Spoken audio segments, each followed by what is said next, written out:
With the weather warming up and our temperatures rising, one of the jobs we need to address in our garden is dealing with our roses.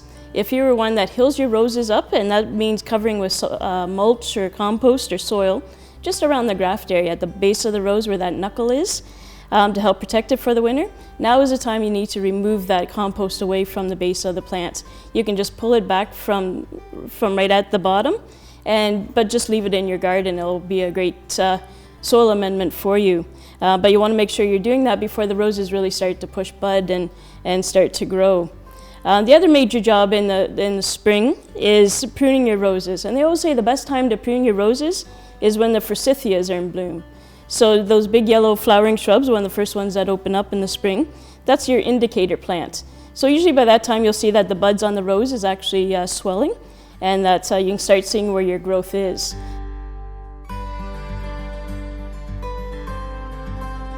The goal with pruning roses, especially if you're looking at your hybrid teas, grandifloras, floribundas, climbing roses are a bit different. We can talk about that as well.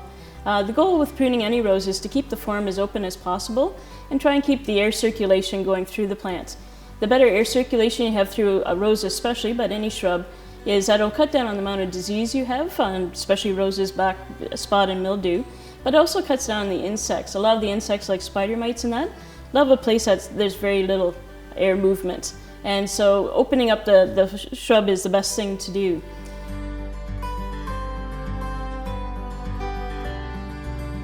When I start pruning anything, I always consider the 3 Ds. And the first D is remove any dead stems that may be in there.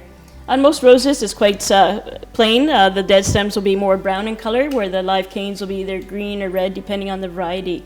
So you just want to go through and be looking for dead stems and getting rid of those.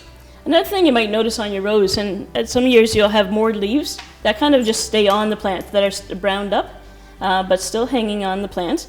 And you want to be removing those as well. They might have black spot on them from last year. And what happens when the weather starts to warm up is that the black spot, then the spores will move onto your fresh leaves. So make sure you're cleaning up any dead leaves that are still on the plant and getting rid of those. Not leaving them at the base of the plant, but actually putting them in for compost pickup. We want to go through, remove any dead stems. If you're not sure if a dead stem is dead or not, the best way is even just scratching lightly with your thumbnail on the bark. If it's green underneath the bark layer, then the stem is still alive. If the stem is very brittle or brown underneath, then the stem is dead. And the best time to be pruning your roses is when the forsythias are in bloom. And usually by the time the forsythias are opening up, by just seeing a bit of color on some forsythias out there already, is you'll see that the buds are already swelling on the stems. So it's very evident whether that stem is alive or not. So we've removed most of the dead wood here. I've got a little piece down here yet to take out. The next D I want to look at is removing any diseased branches. So if I notice any canker on any of the stems, sometimes with roses you'll see a disease called crown gall that affects right at the base of the plant. And you want to be removing any diseases that you see that way, cankers or that on the stems. The next one is any damaged branches. If we had a stem here that was broken in the winter from the weight of wet snow, we would have to remove those as well. So remove to where you see a healthy bud, or if the stem looks damaged right to the base, make sure you're taking it right down to the graft area. The graft area, as we said on roses, is that kind of knuckle area at the base of the rose. So we want to remove any dead, diseased, and then damaged branches. The next thing I'm looking for is any crossing branches. As I mentioned earlier, we want to keep the form of the shrub as open as possible. And so we want to take any branches that cross through the center. So down here I have a branch that starts down on this side, but it's ending up over on this side. So it's crossing right through the center of it. So that's one stem that I'd want to be removing. And just starting to open up that form. Here's another branch here that's starting into this area, but is crossing right through into this branch. And so that's something that you don't want branches rubbing up against each other and causing damage. So the way I decide which one to keep is I would keep the stronger one and the one that's at a better angle. This branch in the center that's coming through that one is kind of coming straight up, but then takes a 90-degree turn, and it's a weaker looking stem. So I'm going to remove the weaker stem of it and keep the stronger looking stem, and it was coming out on a nice angle to begin with. So we did our 3 Ds, the dead, damaged, and diseased. We're taking out any crossing branches, And then just look for any weak branches. You want nice strong canes on the plant. They're going to be more productive for you, produce more flowers.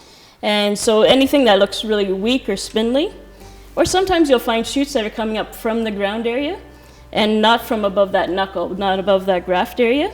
So you also want to be removing any spindly growth from below the graft area. That will be whatever the rose is grafted onto, which could be a wild type of rose, and is not going to produce the same flowers for you. So make sure you're removing all of that as well.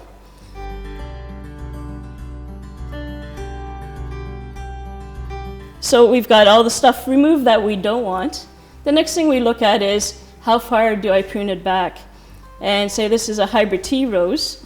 All roses, the buds are arranged alternately as opposed to opposite, meaning that we have a bud on this side here, and then down a bit lower we have another bud on this side, and it keeps alternating as it goes down the stem. So where you prune back to really makes a difference on how the shrub grows.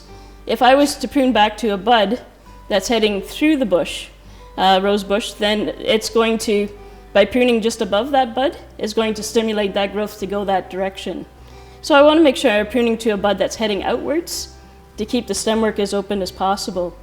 And with hybrid teas, grandiflora, floribundus, I'll usually want to count, especially on younger shrubs, count at least 3 to 5 buds up from the base. And whether it's 3 or 5 or 4, depends which way. So on this stem up here, I've got one bud coming out this way, one coming out that way, one here. So that's at least 3 buds up. This bud, at the third bud, is actually facing out towards me, so it's at a good angle. And when you're cutting a rose, because a rose is a cane plant, meaning that the stems are hollow, you do want to be cutting your stem at an angle. If the water, otherwise the water droplet will sit on top of that stem, and the droplet can actually go down inside the stem and cause some fungus and mold problems. So you want to make sure that you're pruning on an angle. So you take the top of the angle, would be the side that the bud is on, and you're pruning down towards the opposite side. And that way the water is just going to roll off that stem and not cause a problem. So then I go through the remaining stems, and again go at least 3 to 5 buds up. Pick a stem a bud that's facing out. It's like watching paint dry.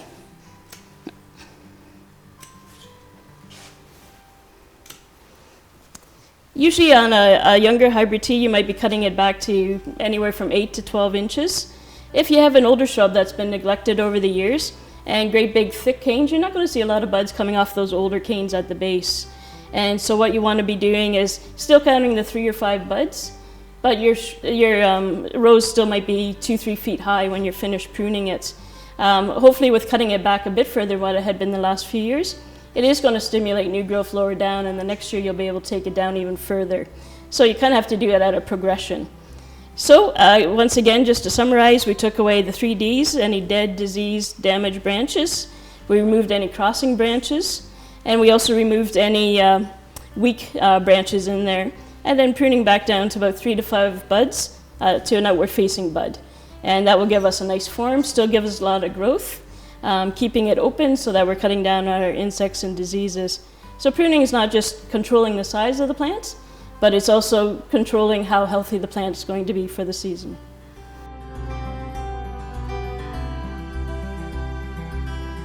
Spring is also a great time to be amending your soil. So if you've mounded up with, hilled up your rows in the fall with compost or a good triple mix, now's the time, as we said earlier, to be taking that away. But you can leave that compost into the garden itself. Compost or composted manure is very rich in nutrients, and your rose is a heavy bloomer, so it is also a heavy feeder, so it really needs those nutrients in the soil. So you can be using that. If you didn't hill up the roses, you can still be adding the compost into it in the spring. We have the composted sheep and cattle manure, which I really recommend, or if you're doing your own home composting, that's fine as well. You don't want to be building up the soil too high around any existing shrub, but just work it in around the root system at the base of the plant, and that will just give it a good start for the year.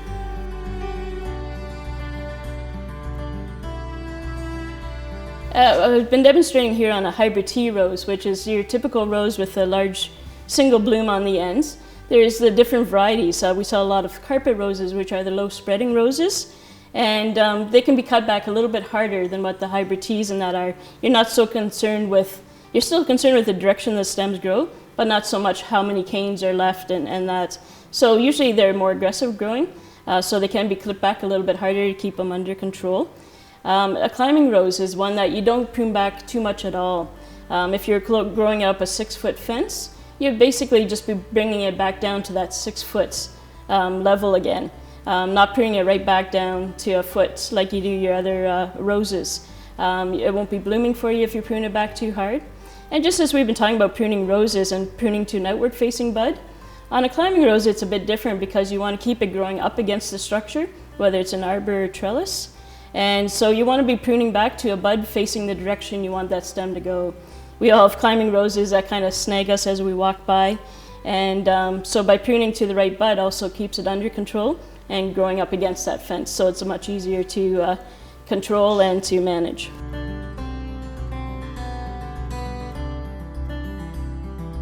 If you're looking at putting a new rose into your garden, there's many new varieties. They have some that are almost pure black in color.